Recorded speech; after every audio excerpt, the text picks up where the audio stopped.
முதல்ல ஏன் அவங்க பேசுகிறாங்கன்னா, 2 விதமான நிகழ்ச்சி நடத்தலாம். ஒன்று வந்திருக்கிறவங்க முதல்ல பேசுறதுக்கு நம்ம உட்காந்து பேசியிருக்கலாம்.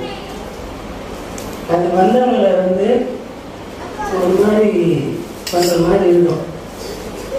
ஆனால் நாம் எப்பொழுதுமே இங்கே இருக்கிறோம் இல்லையா? இங்கே இருக்கிறவங்க பேசி வந்திருக்கிறவங்களை வாழ்த்தி அவர்களுக்கு வாழ்த்துறைகளையும் ஆசீர்வாதம் பெற்றுக்கொள்வது ஒரு சிறப்பு. அந்த விதத்திலே பேசியிருக்கிற 3 ரீசனபிள் பர்சன் இல்லையா? 2 பள்ளிகளுடைய தலைமை ஆசிரியர்கள், குருசைகளுடைய பொறுப்பாளர்கள், அதேபோல அக்கா செயலாளர் திருவள்ளுவரை அக்கா அவர்கள், அவங்களுடைய கணவர் பொறுப்பாசிரியர் இருந்ததால அவர் பேசினதைய அப்படின்னு சொல்லிக்கிட்டே இருந்தாங்க. நான் 2 விஷயங்களை செஞ்சுட்டே இருந்தேன். ஒரு ஆணுக்கு வாய்ப்பு கொடுத்தா ஒரு பெண்ணுக்கு வாய்ப்பு கொடுத்தே ஆகணும். அது எந்த இடமா இருந்தாலும் சரி. அந்த விதத்திலே நம்முடைய பள்ளிகளில் நம்ம ஊர் இருக்கிற ஒரு ஆண் தலைமை ஆசிரியர், ஒரு பெண் தலைமை ஆசிரியர் இருப்பது ஒரு ஆசீர்வாதம். இந்த சபையினுடைய செயலாளர்கள் இருக்கின்ற அருமையான அந்த ஆசிரியர் திருவள்ளுவரை அவர்களுக்கு 1000 முறையிலே என்னுடைய தோற்றங்களை தெரிவித்துக் கொள்வேன். அதே போல சகோதரி ஜோதிமணி பொருளாளர் அவர்கள் 1000 முறையிலே அவர்களை வாழ்த்துகிறேன். நான் என் இடத்துல சொல்லணும் கண்டிப்பாக. ஏன்னா பிசி செக்ரட்டரி, பிசி ட்ரெஸரர்னா நிர்வாகத்தை நடத்துகிறவர்கள் எல்லாரும் சேர்ந்து தான் நிர்வாகத்தை நடத்தணும். நான் சொல்லுவேன், அவங்க செஞ்சிருவாங்க. இல்லை நான் சொல்லிட்டேன்னா அதை மீறி இது வேணாங்க, அது அப்படி இல்லைங்க, இப்படி இல்லைங்க, அந்த பேச்சுக்கு இடம் இல்லை. அப்போ என்ன நம்ம இன்னும் கொஞ்சம் வேகமாக போகலாம் அப்படின்ற ஒரு எண்ணத்தை கொடுக்கிறது. அந்த அடிப்படையிலே நிர்வாக குழுவினருடைய செயலாளர் இருக்கிற அருமையான அக்காவுக்கும் அருமையான சகோதரி ஆசிரியர் அவர்களுக்கும் நன்றிகளை தெரிவித்துக் கொள்வேன். இந்த நேரத்தில் நீங்கள் பள்ளிக்கூடம் தலைமை ஆசிரியர்கள் பள்ளிக்கூடத்தையும் முடிச்சுட்டு திருச்சபையினுடைய நிகழ்வுல அக்கா இன்னும் வீட்டுக்கு போகிறேன். காட்டுமையோட தலைமை ஆசிரியர் இங்கேயே இருந்து இந்த நிகழ்விலே பங்கேற்கிறார்கள். எனவே முன்கூட்டி அவர்களுக்கு நன்றிகளை தெரிவித்து வருகிறேன். எனக்கு கடைசி நேரத்தில் சில விஷயத்தை சொல்லாமல் போயிடும். எனவே இப்பொழுதே என்னுடைய மனமார்ந்த நன்றிகளை தலைமை ஆசிரியர் இருவருக்கும் தெரிவித்துள்ளது. சபையுடைய பொறுப்பாசிரியர்கள் அதே போல் நானே கோயிலுக்கு வரணும் மறந்துட்டாலும் ஐயா ஓய்வு பெற்ற ஐயா அவர்கள் பாஸ்டர் ஐயா அவர்கள் ஃபோன் பண்ணி சனிக்கிழமை ஃபோன் பண்ணிடுவார். ஐயா நாங்கள் வரீங்களா அப்படின்னு. இந்த வயது முதிர்ந்த காலத்தில் திருச்செல்வனுடைய நிகழ்வுகளே இந்த பணி நிறைய பிரச்சனைகள் இருக்கு. உடல் உபாதைகள் எல்லாவற்றையும் கடந்து திருச்செல்வனுடைய நிகழ்வுகளே பங்கேற்றிருக்கிறார்கள். அவர்களை கூட அந்த நேரத்திலே வாழ்த்துகிறேன்.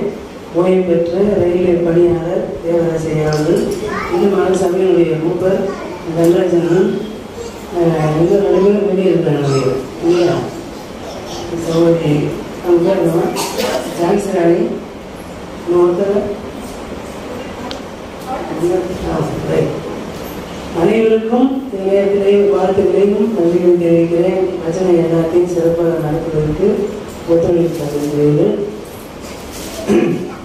இந்த நாளிலே இந்த நிகழ்வுக்கான இந்த சூழலை கடவுள் நமக்கு ஏற்படுத்தி கொடுத்திருக்கிறார். இப்பொழுது முதலாவது கடவுளுடைய வார்த்தையை பெற்றுக்கொள்வதற்கு முன்பாக அக்கா அவர்கள் வாழ்த்துறையாக கடவுளுடைய செய்தியையும் கிறிஸ்துமஸ் வாழ்த்தை சொல்வார்கள். அதன் தொடர்ந்து அண்ணன் அவர்கள் கடவுளுடைய வார்த்தையும் கிறிஸ்துமஸ் வாழ்த்தையும் தெரிவிப்பார்கள். அதன் தொடர்ந்து சில கிறிஸ்துமஸ் பரிசுகளை நாம் பெற்றுக்கொள்ளலாம். அக்கா அவர்களை அனுபவப்படுத்தி அவங்க சொல்லிடுறேன். நான் அக்கா அண்ணன்னு சொல்லுவேன், நீங்கள் ஐயரமா ஐயான்றதை உள்ள இது பண்ணிங்க சரிங்களா? நான் சின்ன வயசுலேருந்தே வளர்ந்துட்டேன். என்னுடைய உடல் கருப்பு அப்படிங்கிற அந்த அக்னாலஜ்மெண்ட், அந்த ரைட்ஸ் எனக்கு கொடுத்துருக்குறாங்க. அதனால் நான் அண்ணன் அக்கான்றதை ஃபாலோ பண்ணிக்கிறேன். நீங்கள் ஐயா ஐயரமாக ஃபாலோ பண்ணுங்க. அன்பான திருச்சபையின் போதகராக பணியாற்றி கொண்டிருக்கிற அவர்களுக்கும் மற்றும் போதகராக அவர்களுக்கும் இங்கே வேலூராய்க்கும் தலைமை ஆசிரியர் மற்றும் கொங்கப்பாளையம் டிஎம் பள்ளி தலைமை ஆசிரியர் மற்றும் திருச்சபையின் பொதுச்செயல குழு உறுப்பினர்கள், மூத்த திருச்சபையின் உறுப்பினர்கள், சிறு பிள்ளைகள், சகோதர சகோதரிகள் அனைவருக்கும் இயேசு கிறிஸ்துவின் இனிய நாமத்தினாலே நான் மாலை வணக்கத்தை தெரிவித்துக் கொள்கிறேன். அனைவரையும் காண்பது எனக்கு மிகவும் சந்தோஷம். நிறைய சொல்லணும்னு ஆசைப்படுறேன். நம்பர் 1, உங்களை பற்றி எனக்கு சொல்லணும். எனக்கு ட்வீட் கொடுத்தது யார் அப்படின்னா, உங்க சபையின் முன்னாள் போதகரமா விமலா ஐயம்மா தான். அங்க இங்க நடந்த ஒவ்வொன்றையும் எனக்கு அப்படியே பிக்சரா, மோஷன் பிக்சர், அதாவது சினிமா மாதிரி எனக்கு காட்சிகளை சொல்லிக்கொண்டே இருப்பார். அங்க நெய்வேலியில எனக்கு அவங்க தான். நாங்க என்ன நேரம் பொழுது போனா அவங்க கிட்ட போன் போடுறேன்னு உங்க கதை தான் ஓடும். கொங்கராபாளையம் காட்டுமயிலுக்கா தான் ஓடும். அக்கா நான் அந்த வீட்டுல இருக்கா, அங்க இந்த பசங்க வர்றாங்க, காய்குடிக்கா, நான் அந்த இருக்கா, எனக்கு உங்க நான் ஒரு பிக்சர் வச்சிருக்கேன், இருக்கிற ஒன்றும் தெரியல, ஆனா எனக்கு அவங்க சொல்றதெல்லாம் ஓடும் அப்படி கதை.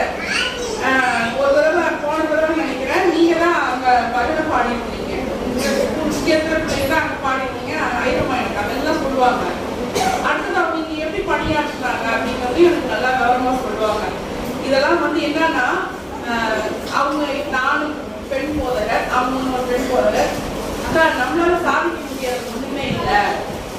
நம்ம இவங்களை விட நம்ம இன்னும் நிறைய ஓடி காமிக்கணும், நம்ம இன்னும் நிறைய சாதிச்சு காமிக்கணும் அப்படின்னு சொல்லுவாங்க நிறைய இருக்கு. அதனால ஐயம்மா கண்ணோட்டத்தின் வழியாக உங்களை காண்றது எனக்கு மிகவும் சந்தோஷம். 2வது, இந்த பொருளெல்லாம் இங்க வச்சு அழுக ஆரம்பிக்கும் போது எனக்கு பிளாஷ்பேக் வருது. பின்னாடி பாக்குறேன், பிளாஷ்பேக் போடுவாங்க சினிமால. ஒரு காலத்து கதை, அது நாங்க கதராயன் மலையில ஒர்க் பண்ண நாட்கள். இந்த பொருளை பார்த்து எனக்கு ஞாபகம் வருது. நாங்க போன வருஷம் கதராயன் மலைக்கு சென்ற வருஷம் ரொம்ப சேலஞ்சிங்கான வருஷம். போய் பணியாற்ற ஆரம்பிக்கும் போது நானும் என் கணவரும் அந்த பொறுப்பு போதகர்களாக செல்கிறோம். அப்ப ஒரு 6 மாசத்துக்குள்ளேயே எங்களுக்கு போர்டிங் எல்லாம் எங்களுடைய பொறுப்புக்கு மாறும். போர்டிங் தான் இதுல எல்லாருக்கும் அடிப்படை சோர்ஸ் அங்க. அப்போ அந்த டைம்ல 2 பேர் திருவண்ணாமலையில இருந்து இப்ப இருக்கிற செக்ரட்டரி ஐயா மதிப்புக்குரிய திரு ஹியூபர்ட் தாமசமுத்திரம் ஹெச்எம் அவங்க அப்போ இப்போ செக்ரட்டரியா இருந்தாங்க. அப்போ ஆல்ரெடியும் ஜோசப்ன்ற ஒரு சகோதரையும் எங்களுக்கு ஹெல்ப் வேணும் அப்படின்னா அவங்களும் ட்ரெயின் ஆகிற வேண்டிய சூழ்நிலையில அனுப்பிச்சு விட்டாங்க. அப்போ கிறிஸ்துமஸ், ஃபர்ஸ்ட் கிறிஸ்துமஸ் எங்களுக்கு ஒரு வாட்டர் ஜீப் ஒன்று, ப்ளூ கலர் ஜீப்பு. அந்த ஒரே ஜீப்பு தான். அப்ப அந்த ஜீப்பை நீங்க ஐரா இருக்கீங்க, நீங்க வச்சுக்கோங்க அப்படின்னு சொல்லி கொடுத்தாங்க. அது எல்டபிள்யூ மூலமா அப்போ மலையில வைக்கப்பட்டிருந்த ஒரு ஜீப்பு. அதுல நீங்க ஸ்டார்ட் பண்ணாலே பாப்பான்னு ஒரு சவுண்ட் வரும். அந்த மலையில இருந்து அந்த ஜீப் இறங்கி வரக்குள்ள பல அவஸ்தைப்படும். அப்புறம் இங்க ஒரு 4 சாமானும் அங்க அப்படி ஆடிக்கிட்டே இருக்கும் அந்த ஜீப். அந்த மாதிரி ஒரு வாட்டர் ஜீப் இருக்கு. அந்த ஜீப்ல நாங்க என்ன பண்ணோம், கிளம்பி போவோம். சென்னைக்கு போயிட்டு குடோன் ஸ்ட்ரீட், அதான் போனா உள்ளூர் இடம் தான், குடோன் ஸ்ட்ரீட்னு ஒரு இடம் இருக்கு. அங்க போயிட்டு லிஸ்ட் மட்டும் குறையவே குறையாது. இந்த பிள்ளைங்களுக்கு அந்த துணி எடுக்கணும், அந்த பிள்ளைங்களுக்கு துணி எடுக்கணும், இந்த கிஃப்ட் எடுக்கணும். டாக்டர் ஒரு பக்கம் ஓடுவாப்புல, ஜோசப் இன்னொரு பக்கம் ஓடுவாப்புல. நாங்க ஆளுக்கு ஒரு பக்கம் கால்குலேட்டர் எடுப்போம், அதை எடுப்போம், இதை எடுப்போம். எடுத்துட்டு அந்த ஜீப் பூரா பொருள் தான், ரோட்டு ஜீப்பு பூரா இந்த மாதிரி சாமான் தான் இருக்கும். அடிக்கிட்டு அதுக்குள்ளேயே இந்த ஒரு 4 பேர் பணிபுரியறவங்க காலெல்லாம் மடக்கி, காலெல்லாம் மடக்கி உட்காந்து தான் வருவாப்புல. அந்த ஜீப்ல உட்காந்து நான் முன்னாடி ஒரு ஓட்டுவாருன்னு நினைக்கிறேன், ஐயா ஓட்டுவாரு. நான் சைட்ல லெஃப்ட் சைட்ல இருக்கிற இதுல உட்காந்துட்டு உள்ள பிரின்சியும் எங்க பெரிய பாப்பா மடியில வச்சுட்டு, அது ஒரு உன்னதமான ஒரு அனுபவம். இதே மாதிரி எல்லாருக்கும் லிஸ்ட் எடுத்துட்டு போய் நாங்க சுட்டி எடுத்து நீங்க அதே செய்தாரு டாக்டர். அது எங்களுக்கு ரொம்ப சந்தோஷம். என்னன்னா எங்களுடைய ட்ரைனிங் அப்படின்றதுல இப்பதான் சொன்னாப்ல எங்ககிட்ட ட்ரைனிங் இருந்தது, அதே ட்ரைனிங் ஓடுது அப்படின்றத நான் பொருள் பார்க்கும்போது ரொம்ப மகிழ்ச்சி அடையேன். ரொம்ப சபை போறது எங்களோட பணியாற்றின காலம், அது ஒரு பொற்காலம். அதெல்லாம் ஒரு நாங்கள் ஒரு காலம் அது. அதான் உரிமையா எடுத்து அக்கா அண்ணன்னு சொல்றேன் அப்படின்னு சொல்றாருல, உண்மையா என்னை விட ஒரு 3-4 வயது தான் காதலுக்கு எனக்கும் வந்து வயசு வித்தியாசம் நினைக்கிறேன். 7-6 வயசு டிஃபரன்ஸு. அதனால அந்த அக்கான்ற அந்த வார்த்தை வந்து உண்மையாகவே பொருந்தும். அண்ணா அக்கான்னு சொல்லும் போது அது உண்மையா அந்த வார்த்தையை பொருந்தும். அந்த ஒரு பெரிய இமோஷனே அவருக்கு பின்னாடி இருக்கு. அதனால வந்து எங்களுடைய அந்த பொற்காலத்துல எங்களோட பணியாற்றிய அதே கண்ணோட்டம் இப்ப டாக்டருக்கு இங்க வந்து பொருள் கொடுக்கணுன்ற ஆசை வரும் பொழுது, உங்களுக்கு எல்லாம் ட்ரெஸ் கொடுக்கணுங்கிற அந்த ஆசை வரும் பொழுது அதை தான் நாம நினைக்கிறோம். அதனால கடவுள் வந்து ஒரு சிலரை நம்முடைய வழியில கொண்டு வந்து விடுறாரு. அது நம்ம வந்து யாருன்னு எப்படின்னா நான் எங்கிருந்தோ வரேன், எங்கிருந்தோ வராங்கன்னாலும் அந்த ஒரு உறவு கடவுள் ஏற்படுத்தி கொடுக்கிறது வந்து அது மட்டில்லாத ஒரு சந்தோஷத்தை நமக்கு கொடுக்கிறது என்பதை இந்த நிகழ்வு மூலமாக நாம் அறிந்து கொள்கிறோம். தொடர்ந்து கிறிஸ்துமஸ் செய்தி கொடுக்கணும் அப்படின்னு சொல்லிட்டு ஐயா அவர்கள் கேட்டதுக்கு விதமாக வாழ்த்து செய்தி தான் ஆழமான கருத்துள்ளதால நேற்று தினத்தினுடைய பழைய ஏற்பாட்டு பகுதி பார்த்தீங்கன்னா கடவுள் வந்து நமக்கு ஒரு நம்பிக்கை கொடுக்கின்ற பகுதி. அதை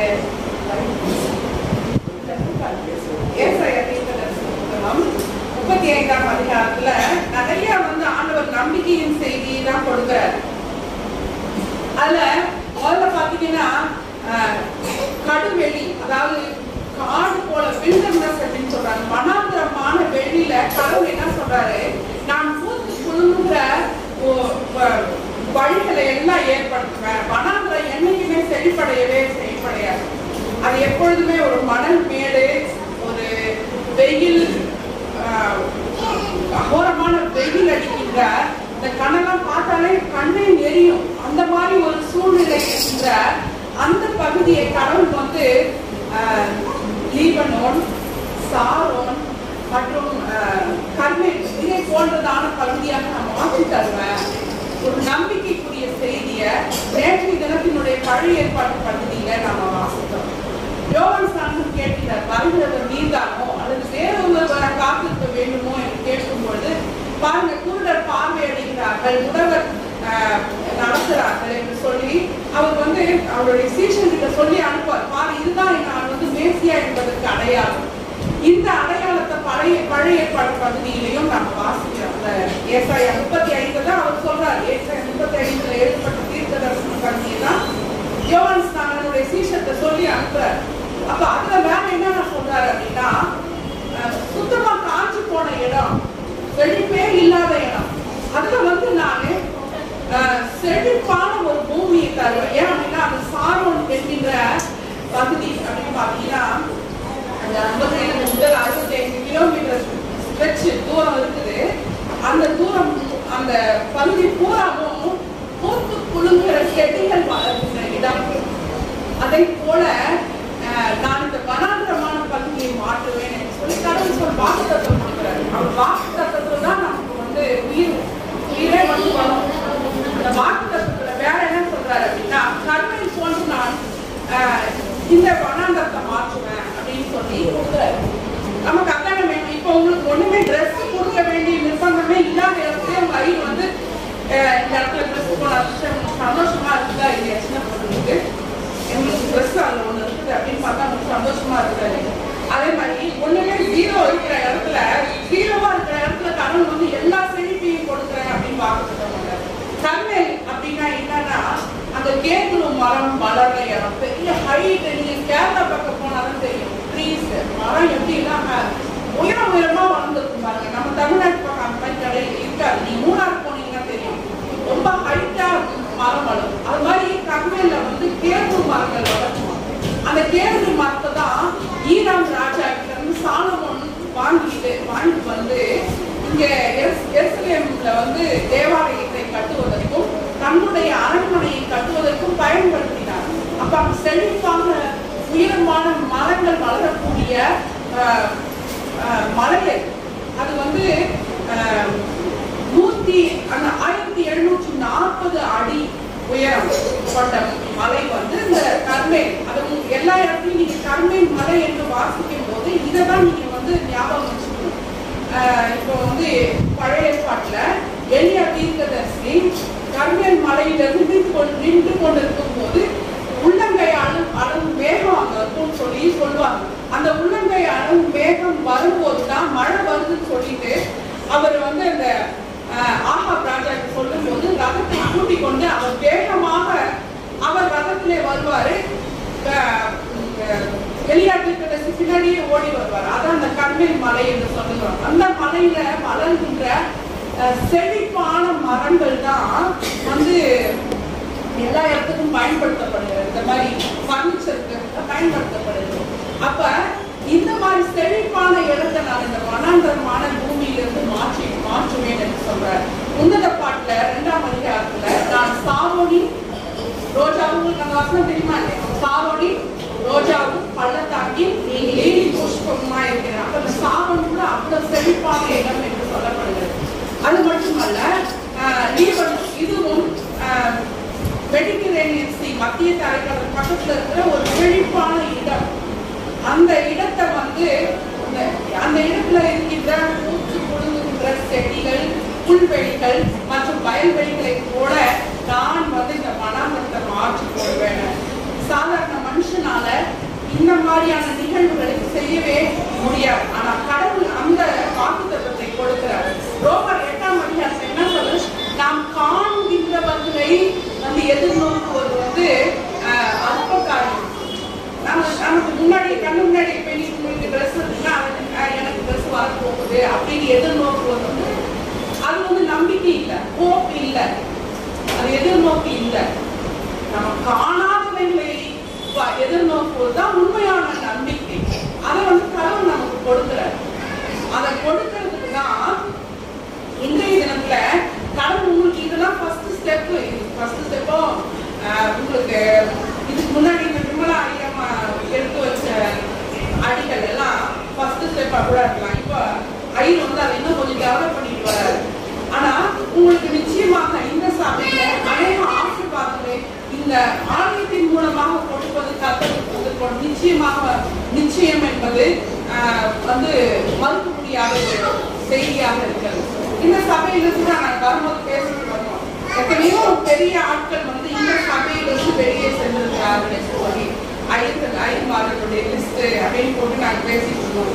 ஜெயபால் ஐயர் கடைசியா போனது, தகவல் ஐயர், அதே போல பால்மஸ் ஐயர் எல்லாம் இங்கிருந்து தான் போயிருக்காங்க. இங்கிருந்து அநேக ஆசிரியர்கள், தலைமை ஆசிரியர்கள்லாம் நீங்களெல்லாம் பார்த்தா நாளைக்கு பெரிய ஆட்களாக மாறுவீர்கள் என்பது நிச்சயம். அதான் சொல்லிட்டேன் வந்து நீங்க உங்களெல்லாம் பார்த்தா நாளைக்கு பெரிய லீடர்ஸ் எல்லாம் இங்க இருந்து வருவீங்க போல இருக்கு அப்படின்னு தெரியுது. அப்ப இங்க நீங்க பெறுகிற ட்ரைனிங், இங்க இந்த ஆலயத்தின் மூலமாக பெறுகின்ற ட்ரைனிங் தான் உங்களுக்கு இங்க இருந்து வெளியே போகும்போது உங்களுக்கு பயன்படும். அதை நீங்க இன்னைக்கு புரிஞ்சுக்க மாட்டீங்க. அதை நாளைக்கு வந்து நீங்க வெளியே போகும்போது உணர்வீங்க, ஐயோ நான் இந்த சபையில பெற்றிருக்கிற பெரிய ட்ரைனிங் இந்த சபை எனக்கு கொடுத்ததுதான் நான் பின்னாடி இவ்வளவு பெரிய ஆளா மாறி இருக்கேன் அப்படின்னு நீங்க இந்த பிள்ளைங்க இங்க உட்கார்ந்து பிள்ளைங்க நீங்க சொல்லுவீங்க. ஒரு கதை சொல்றேன், கதை சொல்லாம நிறைவடையாது நம்மளுடைய இது. ஒரு கழுகு, நீங்க ஏசாயா 43ஆம் அதிகாரத்தை படிச்சு பார்த்தீங்கன்னா கழுகு வந்து என்ன பண்ணுவான், தன்னுடைய கூட்டை வந்து கலைச்சிட்டு அந்த கூட்டை வந்து முன்னெல்லாம் கொண்டாந்து வைக்கும். அப்பதான் இந்த குருவிங்க கழுகு குஞ்சுகள் எல்லாம் வந்து வெளியே பறந்து செல்லும். அதுக்கு ட்ரைனிங் கொடுப்பாங்க கழுகு. அப்படி ட்ரைனிங் கொடுக்கும் போது இது தன்னுடைய செட்டையில இந்த கழுகு குஞ்சுகளை தூக்கி கொண்டு போய் வேற இடத்துல கூடு கட்டின இடத்துல கொண்டு போய் வைக்கும். அப்படி ஒரு இடத்துல அப்படி பறந்து கழுகு குஞ்சுகளை எல்லாம் எடுத்துக்கொண்டு இந்த தாய் கழுகு எடுத்துக்கொண்டு போய் வைக்கும் பொழுது ஒரே ஒரு கழுகு குஞ்சு மட்டும் ஒரு வீடு இருக்கிற இடத்துல, ஒரு வயல்வெளி இருக்கின்ற அந்த ஒரு பகுதியில இருக்கிற வீட்டுல விழுந்தது கழுகு. அங்க பார்த்தா கோழி குஞ்சுகளும் மேய்ந்து கொண்டிருக்கின்றன. அப்ப இந்த கழுகு குஞ்சு, இந்த கோழிதான் என்ன பண்ணும், முட்டை அடக்காக்கும் போதே கோழி குஞ்சு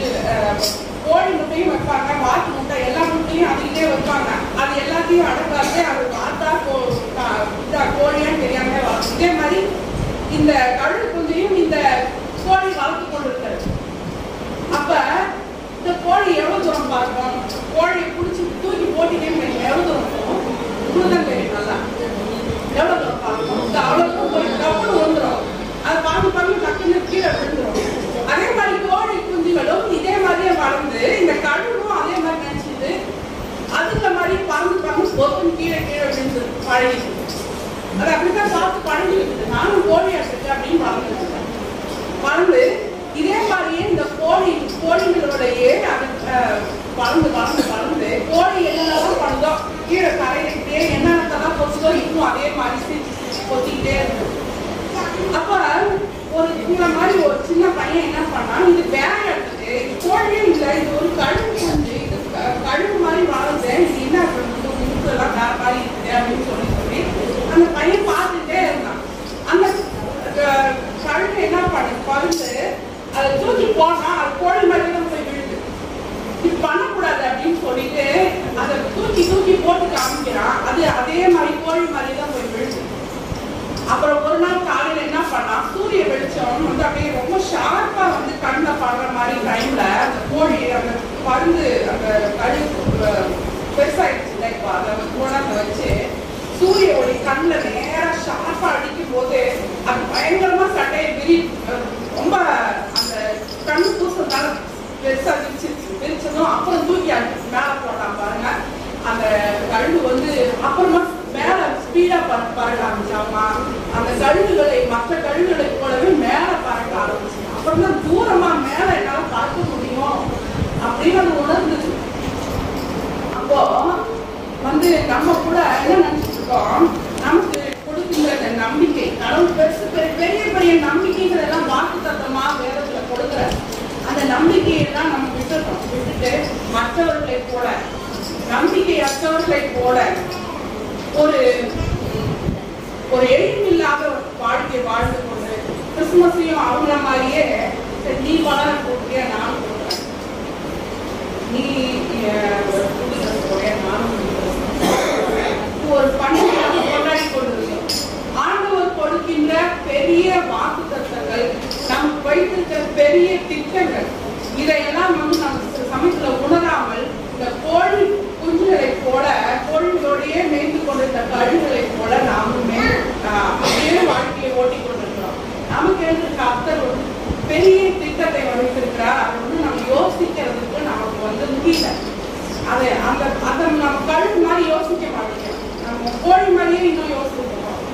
அதனால இன்னும் வந்து நம்முடைய நம்பிக்கையை நம்ம கத்தர் மேல வச்சு நமக்கு கொடுக்கப்பட்ட வேகம், நமக்கு கொடுக்கப்பட்டிருக்கிற விசுவாசம், நமக்கு கொடுக்கப்பட்டிருக்கிற பெரிய திட்டங்களை நம்ம வாழ்க்கையில இன்னும் உணர்ந்து நம்முடைய பயணத்தை வேற மாதிரி தொடர வேண்டும். அப்படின்னாதான் நம்முடைய கத்தர் வைத்திருக்கிற பெரிய திட்டங்களை நம்ம வந்து அச்சீவ் பண்ண முடியும் அப்படிங்கிறத நம்ம புரிந்து கொள்வதற்கு இந்த நாளில இந்த கிறிஸ்துமஸ் நிகழ்வு நமக்கு உதவும் என்பதுல சந்தேகமில்லை. உங்களிலிருந்து இன்னும் அநேக பெரிய தலைவர்களும் இன்னும் அநேக பெரிய லெவல்ல வாழ்கின்ற